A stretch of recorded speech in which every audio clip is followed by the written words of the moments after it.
চুয়াডাঙ্গার দর্শনা পুরাতন রেলওয়ে স্টেশনের কাছ থেকে ২,৪৭,৮৯,১৬০ টাকা মূল্যের ১ কেজি ৬৬ গ্রাম ওজনের ১০টি অবৈধ স্বর্ণের বারসহ একজনকে আটক করেছে বিজিবি।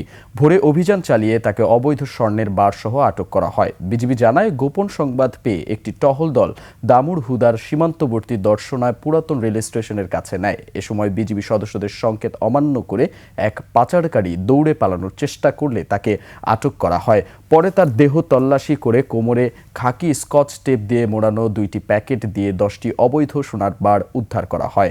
এছাড়াও চোরাচালানের কাজে ব্যবহৃত একটি রিয়েলমি কোম্পানির মোবাইল ফোন সেট জব্দ করা হয়। উদ্ধার করা সোনার ওজন আনুমানিক ১ কেজি ১৬৬ গ্রাম, যার বাজার মূল্য প্রায় ২,৪৭,৮৯,১৬০ টাকা। আটক ব্যক্তির বিরুদ্ধে দর্শনা থানায় মামলা রুজুর পর তাকে থানায় সোপর্দ ও উদ্ধার হওয়া সোনার বারগুলো চুয়াডাঙ্গা ট্রেজারিতে জমা দেওয়া হবে।